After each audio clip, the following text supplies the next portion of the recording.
Coping with COVID and In It Together present Wellness Wednesday, brought to you by the Diabetes Advisory Council of South Carolina and DHEC's Division of Diabetes and Heart Disease Management.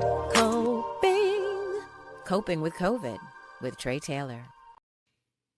Fight the spread and take a stand against coronavirus. Wear a mask in public. Stay at least 6 feet apart from others. And get tested. Join us and fight the spread. Visit scdhec.gov/COVID-19. Good afternoon. I'm Tre Tailor. Welcome to another Coping with COVID, updates on the pandemic and information to help you thrive and survive COVID-19. It's Wellness Wednesday, and it together SC and the Diabetes Advisory Council present Wellness Wednesday every Wednesday right here on Coping with COVID. Well, today we're going to talk to optometrist Dr. Anika. She's an eye surgeon and also founder of Opulence and the Opulence MD magnetic eyeglasses. That's a story I would love to have you back on, beautiful, to discuss on a Faith Friday. Thank you for joining us today. Thank you for having me, Trace. It's a pleasure to be here. Absolutely. I was telling you before, I put on some not eyelashes, but I put on some mascara just for you. So we're going to talk with Dr. Anika about that. It's diabetes and eye health. And we're also going to give her a chance to give away. You're going to get a copy of her book free to you. Then we'll introduce another freebie for you. It's the DASH Cookbook. DHEC nutritionist Phyllis Allen will share one of the recipes from the cookbook and talk about how you can still eat good and stay healthy. That and more next on Coping with COVID. But first, your COVID community updates. DSS is preparing to mail out the next round of pandemic EBT payments and wants to make certain they have your correct address. Now, this after thousands of the cards were returned last summer due to incorrect information. You've got until March 19th to verify information about you and the student in your household. And we're going to talk to Conley Ann Ragley. She's Director of Communications and External Affairs at DSS. Conley Ann, thank you so much for joining us today. Thank you, Trey. Glad to be with you and talking about pandemic EBT. It's very exciting, and we are hard at work to get this program rolled out to the children and families in South Carolina that really need it. Awesome. Almost 500,000 students in South Carolina are eligible. Absolutely. So the estimate right now is 490,000 students. That's statewide. Yeah. Yeah, that's great. So how do you know if your child is eligible? Sure. So we have 3 specific criteria that a child has to meet. That the child must be enrolled in a free or reduced price meals program that's operated by your local school, or that the child is attending a community eligibility provision school. We call those CEP schools. I'll give you an example. In Richland County, Richland School District number 1 is a community eligibility provision school district. So every child in Richland County or in Richland 1 receives a meal, a breakfast, or a lunch at no cost to them. So every student in Richland 1 would meet that criteria. So that's number 1, that they are enrolled in a free or reduced price meals program through their school. The second criteria is that they're attending a school that's experiencing pandemic triggered closures or reduced attendance hours. And thirdly, they must be attending school virtually, either full-time or on a hybrid schedule. And to keep in mind that PEBT is supposed to help families when children are not physically at school, they're not being fed at school, and this will be a benefit that will help parents provide and care for their children, because we know that school is so much more than just a place to learn. Yeah. It's a safe space. And it's sometimes where it might be the only nutritious meal that a child receives during the day is when they're physically at school. So that's just, just a highlight of why it's so important. And PEBT is a federal program. And just like when we did it this summer, it's designed to provide food benefits to children who have temporarily lost access to those free or reduced price meals because school has been physically closed because of COVID-19. Right. So if you got it this summer, you'll get it again this time, correct? Yes. Now, we do want folks to verify their address. Okay. Now, again, the criteria is a little bit different this time because of this summer, the schools were, physically closed as well. But we want to make sure that we're meeting those 3 criteria. and that we are asking families to verify their address on the DSS website. If you go to dss.sc.gov and look for the big red apple on our website, that's where you can find our frequently asked questions, as well as the portal for families to update and verify their address. And the reason that we're doing this is because we want to be proactive, because when we put them out last summer, we had thousands of cards that were returned to the agency, and that those were benefits that were delayed to families that really needed them the most. And so we really wanted, again, be proactive.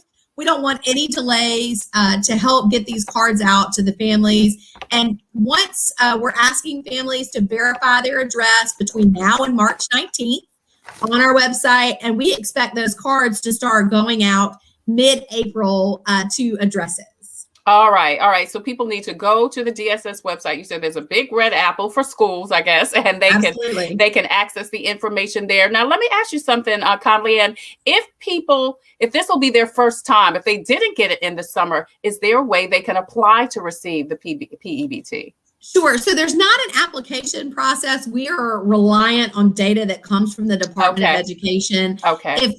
For example, if a parent goes into the portal and they cannot find their child, they would need to reach out to their local school district or local school first and foremost to see if they are enrolled in that free or reduced price meal program, or if their school is participating in one of those community eligibility provision programs. So that's kind of the first order of business. And like I said, if they do not find their name in the portal, that they need to contact their local school to see if they can help them or answer their questions. They can also check our website for the frequently asked questions.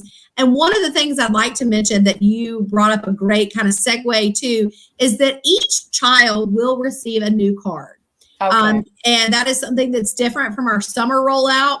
If a family or a household is currently receiving SNAP benefits, previously last summer, we added the PEBT benefit to their existing SNAP card. And that's not the case this time. So every recipient will receive a brand new SNAP card, or excuse me, a PEBT card in the mail for each child. Okay. Excuse me. That's okay. And what is the amount for each child? Is it the same for every child? Sure. So the daily rate is the same. That's going to be $6.82 per day that the child was learning virtually, or per day per child. Per day per child. And we are reliant on the data from the Department of Education for the days that child was marked virtually present. And again, with 80-something school districts in the state, there's going to be no exact number that we can share for exactly how much will be on each card, but it is a multiplier of $6.82 per day. Okay, great. Now, and this is for children K through 12, not preschool, correct? Correct. Unfortunately, the question we get asked is about 4K students, and children who attend a 4K program in a community eligibility provision school, or are they're already enrolled in free or reduced price meals, are eligible for PEBT for the time that they attend that school virtually. And then a question we've also received is about Head Start children. Right. And children who attend a Head Start program that's housed within one of those community eligibility provision schools, or they're enrolled separately in a free or reduced price meal program. Those are eligible for PEBT for the time that they attended school virtually. Okay, great. So people, if they have questions, they should probably, do you think, just go to the portal and see if their child's name is there? Sure, that would be my first order of business if I were trying to determine if I would receive this benefit. There, we also, on the Big Red Apple, we have the link to the portal. We also have a list of schools that are participating in that community eligibility provision. And we also have the portal itself, frequently asked questions that kind of go through some of the information. And one of the things I'd love to talk about briefly is just kind of the benefit months and how those will work together. So when that card comes for eligible families that in the mid-April, when we start mailing those out, that will hold benefits from September of 2020 through December of 2020. Okay. So it's that first set of time through the end of 2020. Then don't throw away the card. Very important. I want to just really stress that to folks. when you deplete that first amount, don't throw away the card because the benefit months for January and February will be automatically transferred to those cards the week of April 20th. And then from there, the benefit for March and April will be transmitted and put on the cards the week of May 20th. Okay. And then the final amount from May to June of 2021 through the kind of end of school year, those funds will be added to the cards the week of July 20th. So I would really encourage families and parents, please don't throw away the card because we will be, pushing. Mm-hmm. Sure, we'll be reloading that card as long as the child is eligible for the times that they learn virtually during those blocks. And that information is included on our website in that frequently asked questions. All right, great. It's a PEBT, pandemic EBT. Almost 500,000 young people, students in South Carolina are eligible. As Conley Ann Ragley said, please look out for those EBT cards in the mail. But first, please go to the DSS website and verify your information so that you can make sure you will get it in the mail. If you have more information, you can go to the DSS website. Conley Ann Ragley, Director of Communications and External Affairs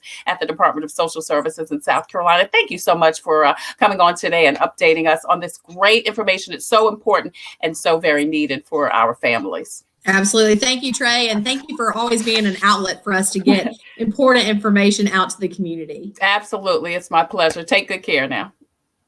All right.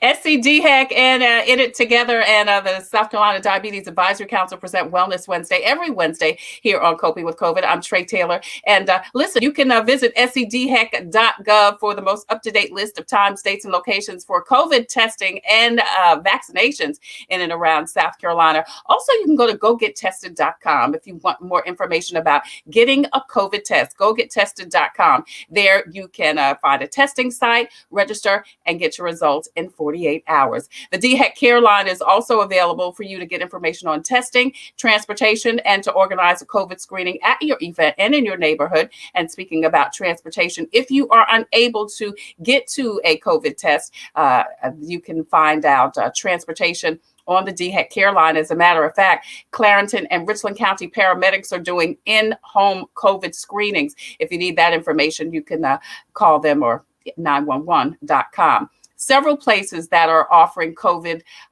vaccinations right now. Lexington Medical Center. Also, if you're a veteran, you can go to the VA. Kroger pharmacies are offering the COVID vaccine. Also, CVS pharmacies. CVS pharmacies inside Target are actually going to start doing COVID vaccinations. That's right. CVS pharmacies inside Target. You can go to cvs.com. or call the information on the screen for more information. And also, if you or someone you know is a senior and needs some help registering for the COVID vaccine, there is online vaccine information available. I Get Set Up. They can help you set up to make your COVID vaccine appointment.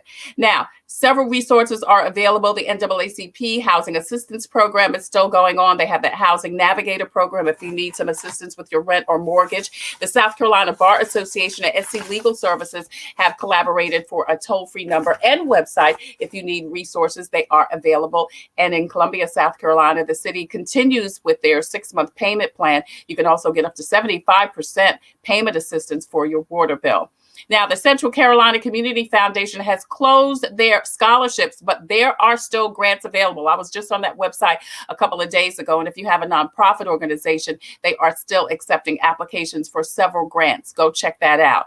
If you need help with online working and schooling, Rashonda Pratt's YouTube channel is still up and available for you to get the information on that. And ACA open enrollment still going on until May 15th. Please, you see the information, you can go to signupsc.org. You can also go to healthcare.gov or call that 800 number on the screen if you need information on open enrollment. Go ahead and get you some health insurance right now. If you need a JOB, Rapid Reliable is offering all types of job opportunities, not only medical, but also administrative, and also Women's History Month is this month. It's March. And we're not only are we doing our Women's History Month celebration, the women of color in the WNBA have a great shirt. You can see it right there. I'm getting ready to order mine real soon. And proceeds will benefit the National Council of Negro Women. A couple of more things I want to tell you about before we get to our first guest. Black Lives Matter is offering $1,000 scholarships to African Americans who have been affected by the pandemic. They are particularly focusing on parents, caregivers, transgender folks, and ex-offenders. You can get, they've got $3 million to give away to African Americans, and you can find out more information about that. The information is on the screen. And a couple of conferences coming up I want to tell you about, virtual conferences. The South Carolina Legislative Black Caucus is doing a minority business conference this Friday at 10 a.m. So honored to be moderating that. And if you or someone you know is a small or minority business, there are going to be some great information, resources available. Please post and share this information out because this is going to be a great, great, great panel. And then on Monday, aka Day at the State House, they are also doing a public forum about COVID, and that's going to be 7 p.m. Monday. Finally, the Comet bus system is giving free rides to get your COVID vaccination. Don't miss your shot. And you can log on to find out where you can catch the Comet and get a free ride to get your COVID vaccination. Coping with COVID presents Wellness Wednesday from In It Together SC and the South Carolina Diabetes Advisory Council. Listen, if you're interested in a diabetes prevention program, contact the In It Together website and Facebook page for more information. We're actually streaming live on the In It Together Facebook page. You see it right there. Please go over there, post, share, like, and follow, and find out everything you need to know about prediabetes. We're also streaming live on the TaylorMade production page. That is the home for Coping with COVID. Please go over there. Again, post, like, share, and follow. And also check us out on YouTube. I want to say hi to all of you YouTubers. Please don't forget to hit the subscribe button. We also have a presence on IG. Now, coming up, we've got a jam-packed show. Your chance to get a copy of the Dash for Good Health Southern Soul Cookbook and a Coping with COVID face mask. And our next guest is also giving away 5 viewers a copy of her amazing book, The Handbook of Eye Emergencies, Your Home to Common Eye Health. And it is written by our guest for today. She is Dr. Anika, a board-certified ophthalmologist with a subspecialty training in occufacial plastic surgery. Dr. Anika is passionate about access to high-quality eye care and is an advocate and thought leader in the ocular telehealth world in her pursuit to make preventable blindness a thing of the past. Now, she's also an advocate of safe eye-related beauty products and has a line she personally created called Opulence MD Beauty. I love this. It couples luxurious beauty with unwavering safety. She marries the two initiatives by sponsoring a screening examination for someone who cannot otherwise afford it with each sale of a double lash essentials kit from her beauty line. Like I said, she's going to come back and talk about that journey on a future Faith Friday for sure. But today, Dr. Anika joins us to talk about diabetes and eye care. Thank you, beautiful, so much for joining us. I appreciate you.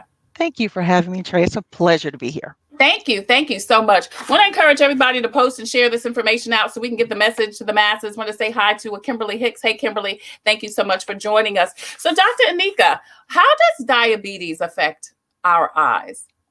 Let me give you a little bit of background about diabetes first, Trey, just in case people have heard of it, but aren't really sure what's going on in the body. So diabetes is a disease where your body has trouble producing or using insulin to effectively control your blood sugar or glucose levels. Okay. So in essence, your blood is too sweet. You have too much sugar going around in your blood. You're just too sweet.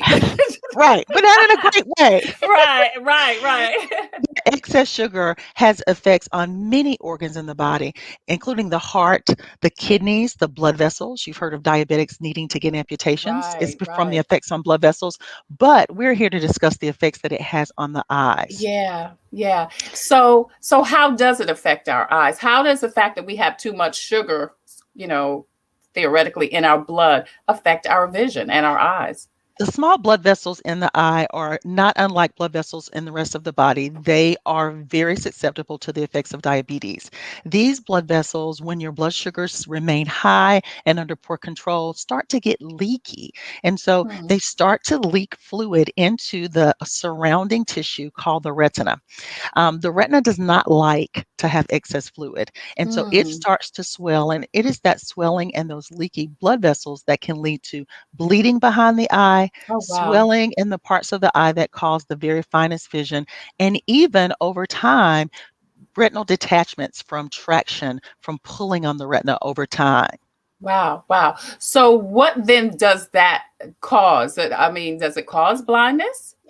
The tricky thing with diabetic retinopathy is it can be silent for oh so long. So Oh, you can wow. have blood vessels that are starting to leak, you can have swelling that's starting to occur and you won't know it. And that's Really? why annual eye exams are so important for diabetics. By the time a diabetic starts to notice that their vision is being affected by their diabetes, if they're not getting annual exams, many times they have already suffered irreversible vision loss because of those Wow. effects. And so I cannot stress enough, if you hear nothing else that I say today, please know that 90% of the damage to your eyes caused by diabetes can be prevented Oh, wow. That's with good to know. Yes, with annual eye exams. If you have diabetes, you should be seeing your eye care professional at least once a year. If you are found to have changes from the diabetes in your eyes, you may be seeing your eye care professional twice a year, 3 times a year, just based on the severity of the disease. But the important thing is if we recognize it, we can manage it.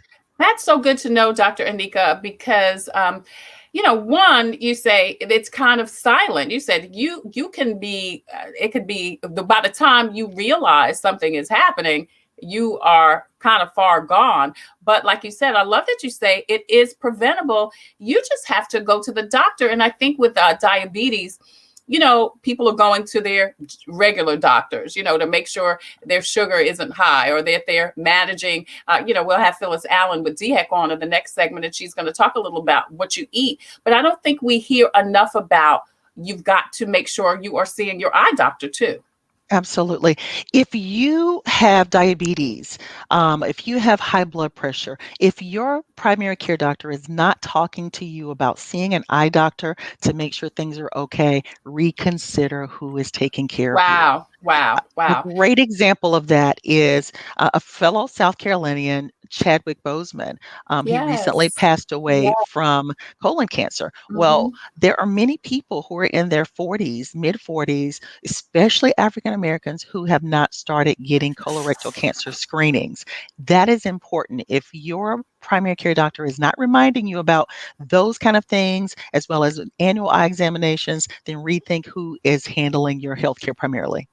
Wow. We're talking to Dr. Anika, a board certified ophthalmologist and co founder of CEO Eye Emergency MD. And it's an ocular company committed to improving access to eye physicians and ending preventable blindness. We're talking about diabetes and eye care. Michelle Harris wants to know, Dr. Anika, can pre diabetes affect your eyes? Thank you, Michelle, for your question. She always jumps the gun. I was going to ask that too. What about pre Michelle, diabetes?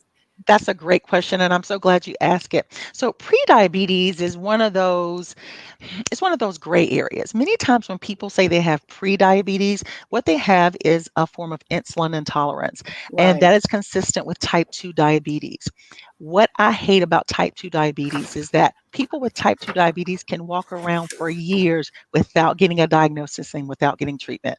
And the Mm. longer you have diabetes and uncontrolled blood sugars, the more likely you are to have issues with your eyes. The good thing about type 1 diabetics is their their condition presents itself much earlier. So they're able to get started on treatment. They're able to get started with their annual eye surveillance exams much earlier. But those pre-diabetics sometimes feel like, I'm fine, I'm just pre-diabetic. But if your blood sugars are not controlled, even if the diagnosis on your chart is pre-diabetic, your eyes can be suffering the consequences. Oh, wow. Wow. So Does it always affect your eyes when you have pre-diabetes or diabetes? Is that just like par for the course? You're going to have some eye problem? The longer you're diabetic, the more likely you are to have eye problems. It is just a part of the disease. And Wow. so that is why having surveillance is important. Even if your blood sugars are well controlled, we may still see some diabetic retinopathy. But the good thing is, it is typically mild and it is able to stay that way. It is when Yeah. our blood sugars become uncontrolled that we start to see diabetic retinopathy progress to moderate and severe stages, which can result in loss of vision. In It Together SC and the Diabetes Advisory Council present Wellness Wednesday every Wednesday here on Coping with COVID. And we're talking with Dr. Anika about diabetes and eye health. So, Dr. Anika, does everybody suffer or deal with the same types of things? Is it the same? Does it present the same in everyone? It doesn't necessarily present the same because diabetic retinopathy actually has several components. So you can have leaky blood vessels that bleed. You can have leaky blood vessels that create a collection of fluid or swelling in the retina. You can have traction or pulling that creates a detachment. So your symptoms will Hmm. depend on what type of issue your diabetic retinopathy is causing. Some of the things to look for are blurry vision or distortion of vision. If you're looking at something that should be a straight line like a door jamb and it has curvature to it or it has a bend in it, that's visual distortion, and that is a really good Hmm. indication that your retina has fluid. You have a leaky retina that has fluid in it. So, It can I stop you there? So, you Sure. said if you're looking at something and it looks bent, Mhm. something's wrong. Right. If it should be straight, if you're looking at a door jamb and it should be straight Wow, wow, and it wow. looks bent or distorted, something could be wrong. And Mm. that's one of the first things that people will notice. Another thing is when you have a bleed in the back of the eye, and what will happen is sometimes people will wake up and notice that they don't see anything out of one eye. It's Oh, almost like they're trying to look through a very, very hazy window, and they're just able to make out shapes. Many times that is the first indication of a bleed in the eye, what we call a vitreous hemorrhage in diabetics. That will get better over time. Sometimes it necessitates surgery so that we can remove the vitreous or the jelly part of the eye where the blood tends to settle. But for some people, that's the first indication that they have diabetic retinopathy. wow, wow. Now, you talked about this is preventable, but if you have, gotten all of this, if it's at Mhm. this point, can the damage be reversed? So, if you are having regular eye exams, your eye care provider is going to notice these early changes. And we're going to be watching those and working with your primary care doctor to be sure that you are keeping your blood sugars under good control. If things continue to progress, then we have things we can offer, including lasers to help dry up some of Okay. the fluid that comes out of these leaky blood vessels. You can have new blood vessels that grow. We can use laser to try to make the growth of those blood vessels regress. We also now have injectables. You may have heard of people with diabetes who are getting injections in their eye monthly or on some schedule that helps these new blood vessels that are more prone to bleed go Mhm. away a little bit more quickly. So we do have treatment. Wow. All right. So there is treatment. So there is help, There is for help. folks out there if they are at the point, that they're starting to have something. So so what are some of the treatments if someone does have, as you said there's some lasers, you can Mhm. do some lasers. What are some other things that people can do if they are starting to see that they're having some problems and they are diagnosed, with, what did you call it? Diabetic retinopathy. Diabetic retinopathy. Yeah. Control your blood sugar. That's the only thing that the patient can do. Okay. Once things start to progress, then we have to get involved and start doing things like lasers and surgeries and injections and things like that. But what the patient can do at the time that they're diagnosed, or if you know you have a strong family history, the things Yeah. that you can do are control your carbohydrate, your sugar intake. Since diabetes is in and of itself an issue with the body being able to deal with the sugar, moderate the amount of sugar that you're taking in through your diet.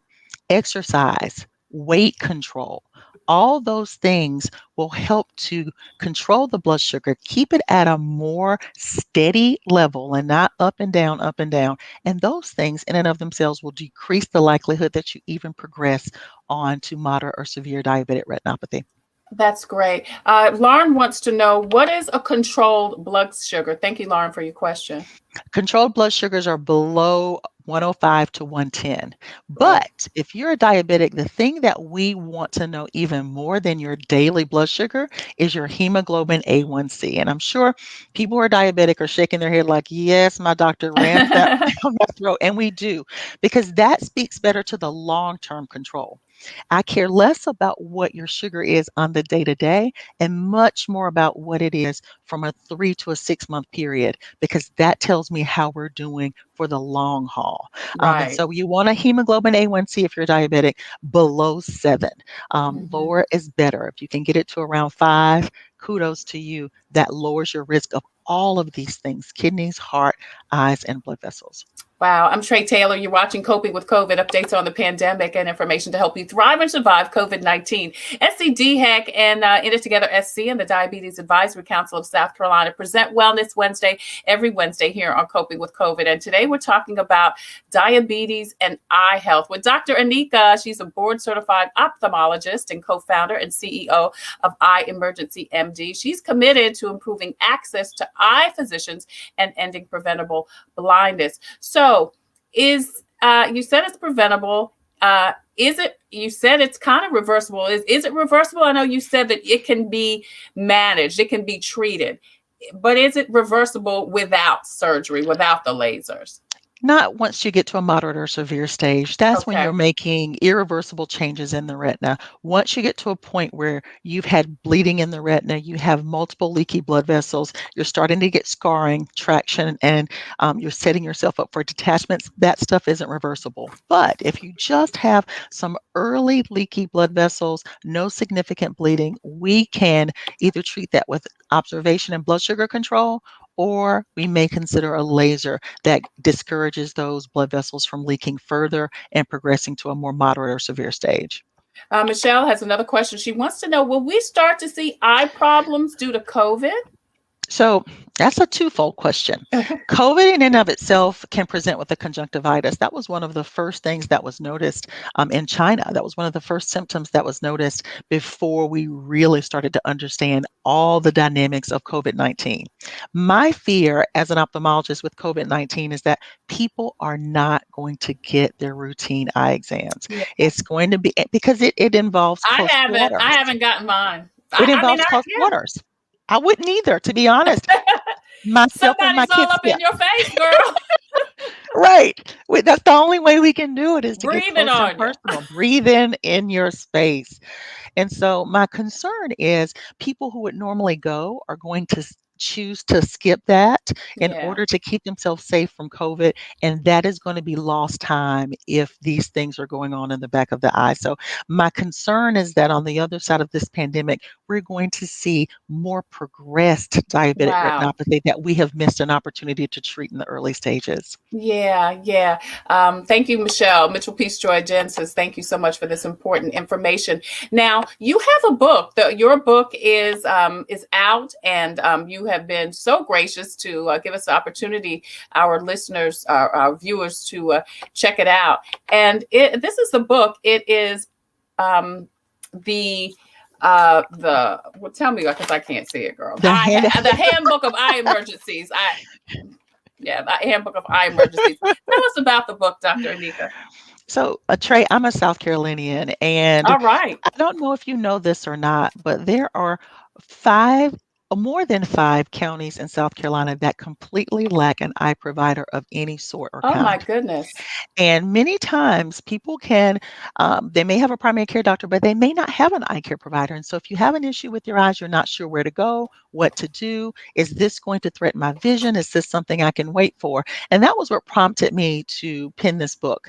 I wanted people to have a guide, something they could go about, is just to be able to tell, is this urgent? Right. Or is this maybe something I can wait till Monday? Can I see my primary care doctor, or do I need to see an ophthalmologist? I wanted people to have a really easy to read guide with pictures, making it easy for them to make those hard decisions about whether or not an emergency room visit is in order or if you can wait. And that's even more important now with COVID, where we don't want to be within a hospital if we don't have to be. Yeah. So you're giving our viewers an opportunity to get a book. What do they have to do, Dr. Anika, if they are interested in getting your book?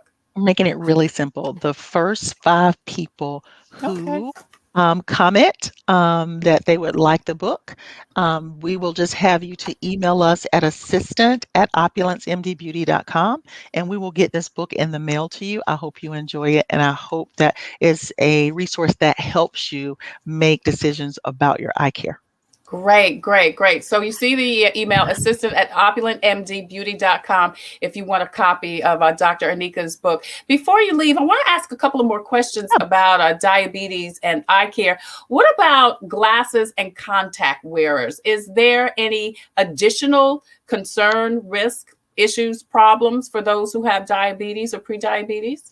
The issue that I think I see most commonly is when diabetics come in to get new glasses, and they'll come in and they'll tell us, Doc, my vision is blurry all the time. I'm having trouble seeing. I need new glasses or contacts because these aren't working.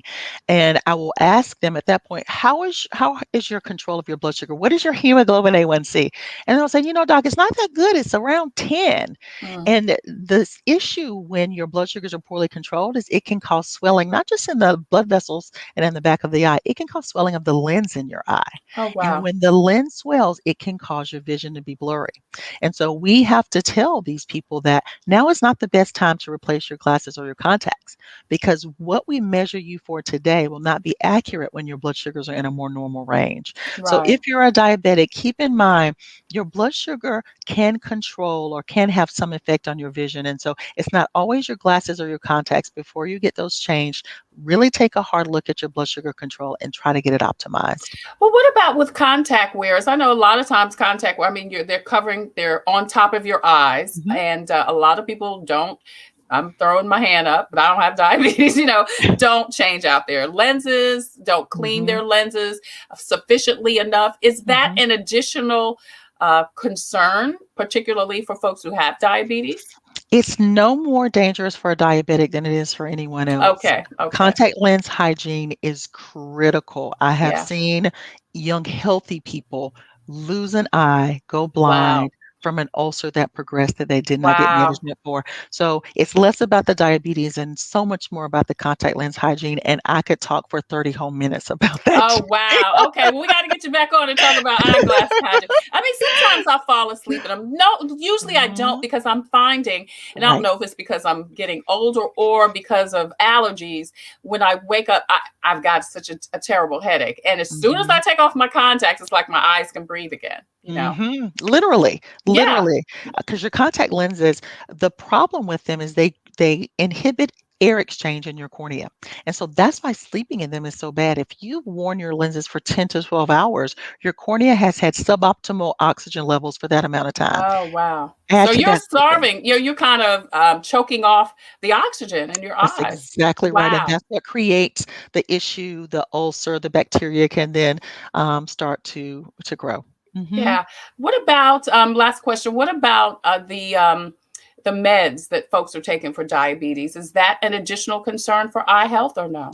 It's not. They do not have adverse effects on your eyes. And what they actually do is, by controlling your blood sugars, help to decrease the likelihood that you're going to get, again, this what we call this end organ damage. So damage to your eyes, your kidneys, your heart, your blood vessels. So please don't feel as though your diabetes medications will have any adverse effects on your eyes. It's just the opposite. They'll help you maintain good control.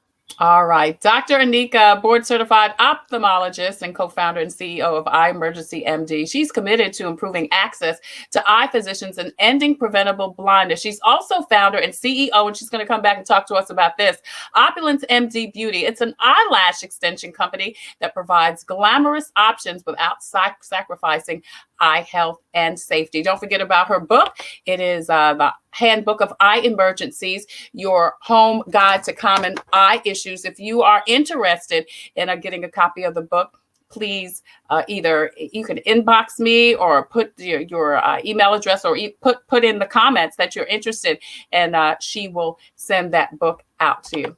All right. Thank you, Dr. Anika, so much for Thank you. joining us. And we look forward to talking to you again real soon. Thank you for getting this information out. Thanks for the opportunity. Absolutely. Absolutely. Up next, you can eat good, tasty, and be healthy too. We'll find out how next. Phyllis Allen, director of DHEC's Division of Public Health, Nutrition, and SNAP Ed program, is going to join us next with a recipe from the Dash for Good Health Cookbook.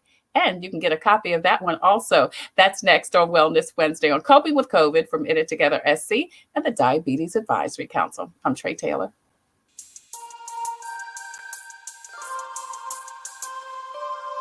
Coping with COVID and In It Together present Wellness Wednesday, brought to you by the Diabetes Advisory Council of South Carolina and DHEC's Division of Diabetes and Heart Disease Management. Coping with COVID with Tre Tailor. This flu season arrives during the COVID-19 pandemic. Groups at risk for serious illness from COVID-19 and flu are similar, but complications from flu are much higher in young children. Everyone over 6 months of age should get a flu shot to help prevent more illnesses, hospitalizations, and deaths in South Carolina. The flu is not just a cold. Each year, many South Carolinians are hospitalized from the flu and even die. Getting the flu vaccine is the best protection against the flu for everyone in your family. The flu vaccine is safe, effective, and does not cause the flu. You can make a difference this flu season by protecting yourself from the flu. It's important that I protect my baby. It's important that we protect our families. It's important that we protect our schools. And our students. It's important. It's important. It's important. It's important that we protect our state. Talk to your healthcare provider, pharmacist, or health department about the flu vaccine today. Every cookie sold in the Girl Scout Cookie Program helps girls learn lifelong lessons in people skills, decision-making, and goal setting. It's amazing how much you can learn from a cookie.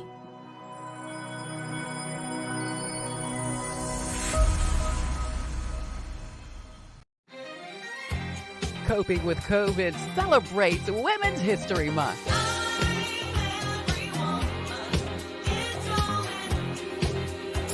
Brianna Daniels is the first African-American woman to work in a NASCAR Cup Series pit crew and part of the first female duo to do pit crew work. The Virginia Beach native played point guard at Norfolk State University, where she was selected as one of 10 from around the world into NASCAR's Drive for Diversity program. The next year, Daniels was the first African-American woman to go over the wall in a national racing series and was recently honored at the 2020 NASCAR Drive for Diversity Award. Brianna Daniels, the first African-American woman to work in a pit crew in a national NASCAR race. Celebrating every woman.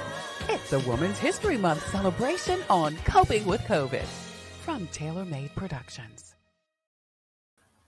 Thank you for joining us again for Coping with COVID, updates on the pandemic and information to help you thrive and survive COVID-19. It's brought to you by In It Together SC and the South Carolina Diabetes Advisory Council Wellness Wednesday, every Wednesday right here on Coping with COVID. Please post, like, share, and follow on the In It Together page where we're streaming live and also on the Tailor Made Production page on Facebook and on YouTube. Listen, get ready to find out how you can eat good, taste good food, and get and be healthy. Phyllis Allen joins us. She's director of DHEC's Division of Public Health, Nutrition, and SNAP Ed program. She joins us again with a recipe from the Dash for Good Health Cookbook. There's the cookbook.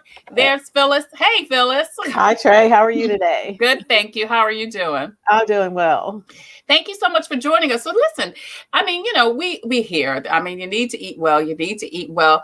What are some of the main things that need to change for us to be and eat healthy and not lose the taste? Because I think that's the biggest thing. People say, I don't want to stop using salt, or I don't want to stop using real butter. You know what I mean? So because eating is an experience for people.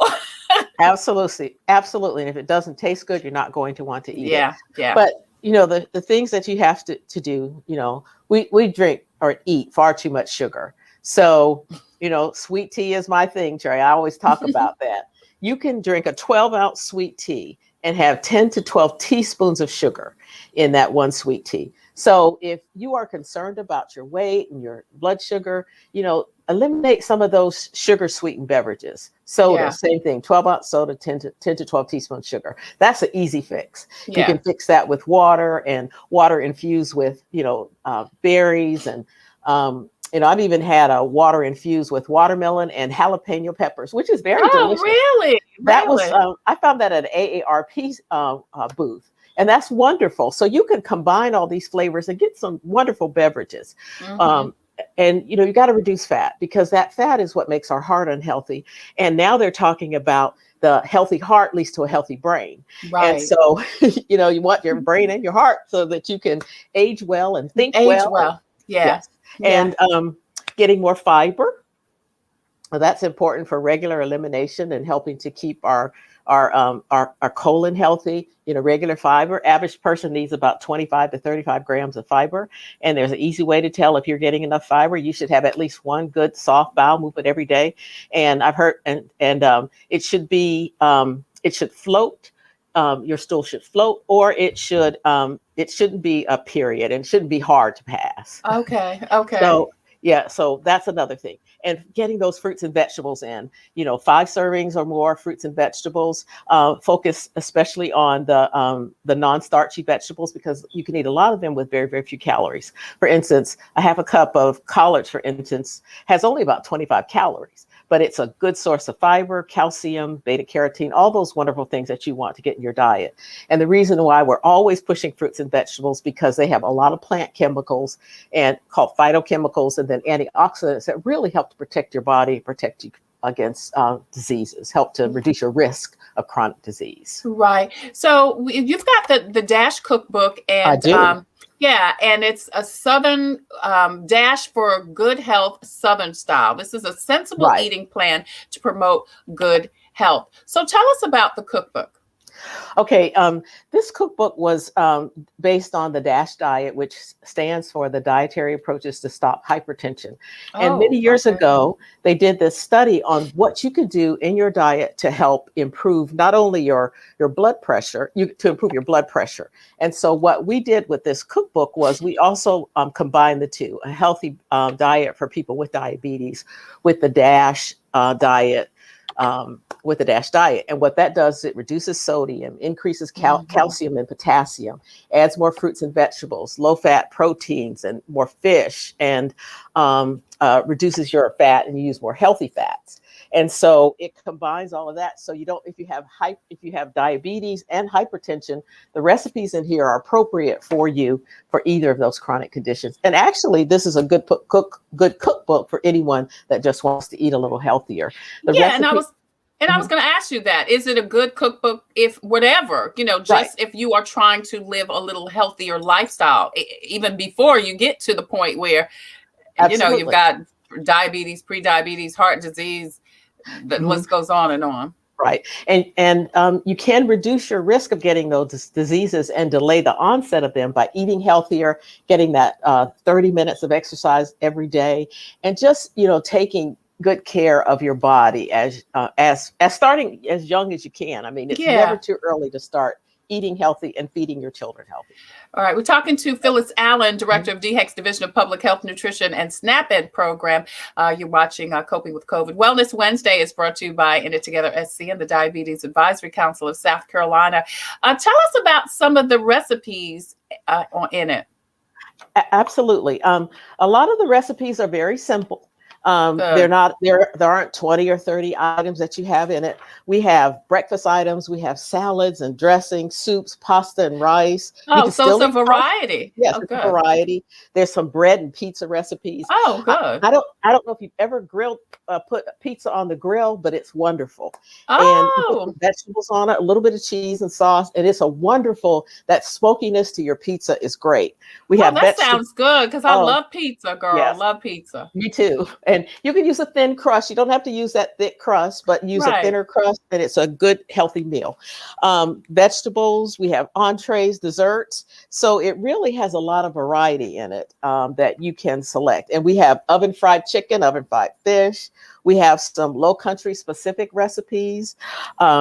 There's even bread pudding. So it's a wonderful variety of recipes that you find in this cookbook. Yeah, that's good to know. You said that they're simple, because I'm a little cooking challenged. I think my main thing is time. I just don't have time, girl. Right. And I'm just good in other areas of the house, not the kitchen. I'm here in my office.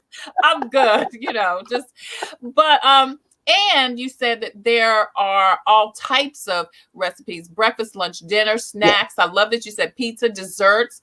Yes. Because that's the other thing. People don't want to give up their sweets, Right.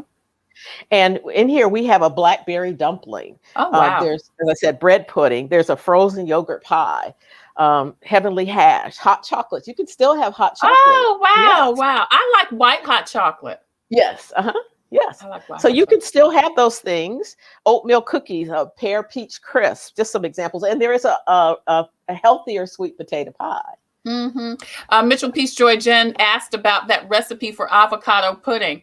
Mitchell, thank you. Mitchell, did you watch the show when Phyllis mentioned the avocado pudding? She actually asked me before the show had I tried it. Of course. Now, I want to try it, but if I try it, Phyllis will be cooking it. No. I'll bring it by your house. Now that I know you're close so by. I'll bring some close to you. By. Yeah. Okay. Thank you. Mitchell, did you try the avocado pudding? She was asking about the recipes. Well, you can get one of those Dash cookbooks. As a matter of fact, we're giving you a chance to not only, you don't have to win it. You can just say that you want a Dash cookbook. It's Dash for Good Health. Southern style, a sensible eating plan to promote good health. Now, you made something today. What did you make from the cookbook? On page 92 of the cookbook, it's a vegetable lasagna. And that looks good. It has zucchini in it. Adding more vegetables still gives you a nice hearty lasagna, but it replaces some of the higher fat meats because, typically lasagna is made with sausage and a lot of higher fat meats. This replaces those high fat meats with a green zucchini, but you could also customize this recipe to what you would like. You could add other vegetables. I've had spinach lasagna. I mean, you can make this recipe what you want to make it. And so it's lighter. And so you don't have all of that unhealthy fat. It still has mozzarella cheese. I used a low fat, low moisture mozzarella cheese and a little Parmesan. And as you know, Parmesan cheese has a lot of flavor in just a little bit of Parmesan. And so that's what it looks like. Wow. And it's delicious. Yeah, that looks good. Could you also, I know you said you could substitute some things because I don't eat meat. I use a lot of veggie crumbles, some of the meat substitutes. And that's usually how I make my spaghetti and tacos and things like that. And that's fine. You could use the meat substitutes in this lasagna if you still want that meatier flavor. This one I made all basically vegetarian with dairy. The pasta sauce is not flavored with meat. So it is a vegetarian recipe if you eat dairy. Now, did this involve store-bought tomato sauce, or did you make the tomato sauce? Did you crush up some tomatoes? This recipe cooks the tomatoes, but you don't necessarily have to do that. There are a lot of pasta sauces on the market that you could just use and it'll save you time. Yeah. You can, and a lot of them are already flavored with tomato and basil and onion. And then a lot of them also now have no sugar added. So you have lots of options and you can use those off the shelf pasta sauces for your lasagna. We're talking to Phyllis Allen. She is with DHEC, and Michelle wants to know, does air frying deserve all the hype it's getting? I know a lot of people that love it. Is it? It is good because you're not deep frying that French fries or that chicken, and it gives you the taste of frying. You use very little oil in some of them without having to deep fry your food or saute it in oil. So yes, it's good. What is it actually doing? Well, the air is heated and it has, sometimes you have oil or they ask you to coat your sliced potatoes in oil, and it really just applies heat and it helps to crisp. The little bit of oil puts a crisper texture on that food that you're having in the air fryer and the circulating air. Right. Michelle also wants to know, I had to chuckle at this, does attractive plating make the food taste better? I like it. I think it tastes so much better in the restaurants because they make it cute. Oh yes, you don't want an ugly plate. So yes, it has to be appealing to all of your senses, sight, taste. So yes, a pretty plate makes it taste better, Michelle. You know what? That makes so much sense. You know what, Phyllis, because you said it's got to be appealing to all of your senses. So you're right. Sometimes when we see something, it makes it better. I know. Did you grow up? I know my mother used to say, when you're feeling bad, still put on your makeup. That's right. Because you'll feel better. Even though if you look better, you'll feel better, kind of thing. Yeah. So I guess it goes for food too, Michelle. Thank you for your question. All right. So this and so many more recipes are in the Dash for Good Health Southern Style Cookbook, a sensible eating plan to promote good health based on the Dash Diet and American Diabetes Association recommendations. And as you said, Phyllis, whether you are diabetic or not, it's just a good choice for healthy eating. Right.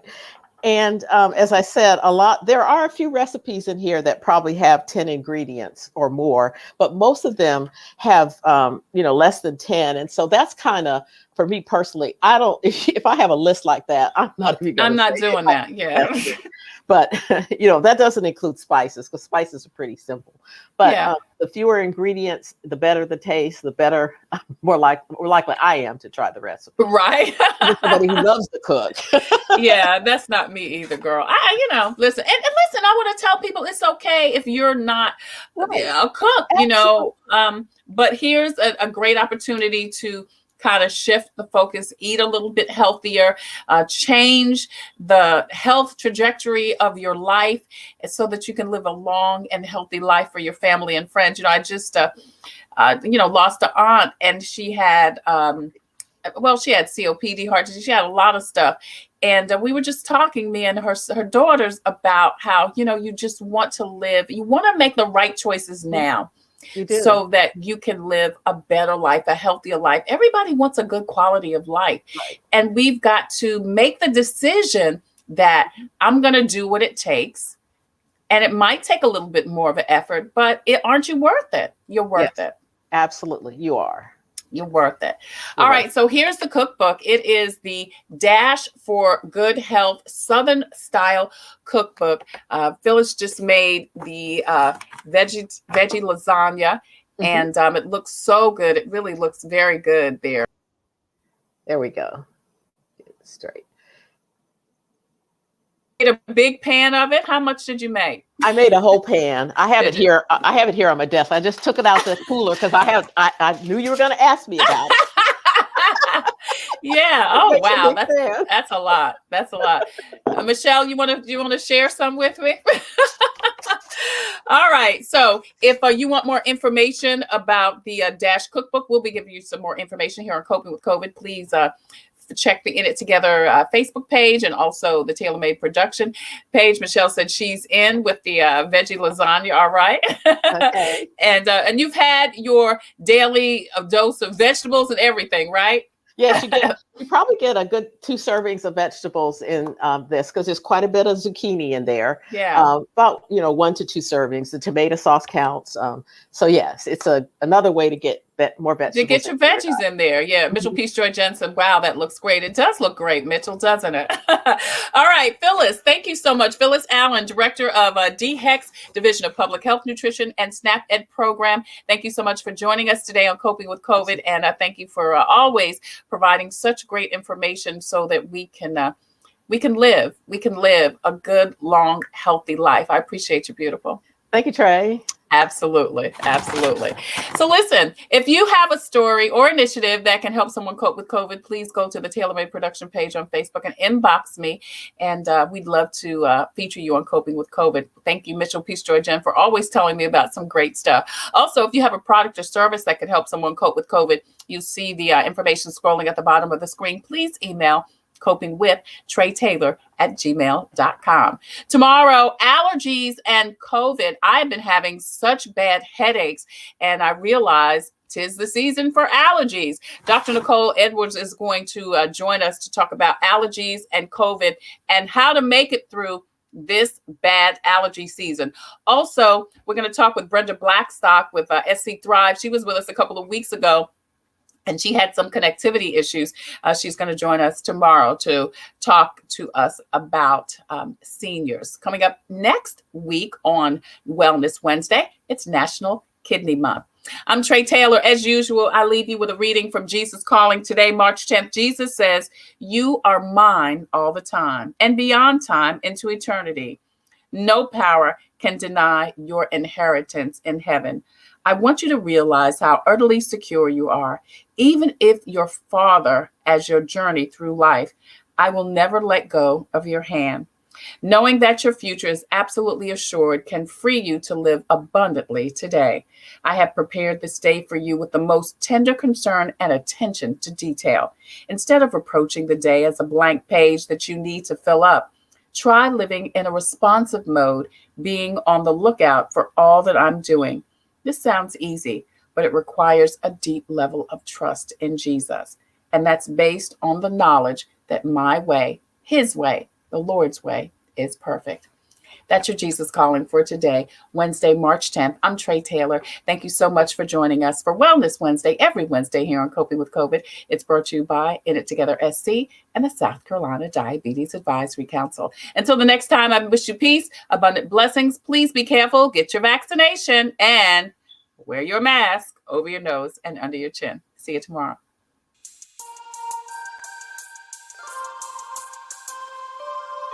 Coping with COVID and In It Together present Wellness Wednesday, brought to you by the Diabetes Advisory Council of South Carolina and DHEC's Division of Diabetes and Heart Disease Management. Coping with COVID with Tre Tailor.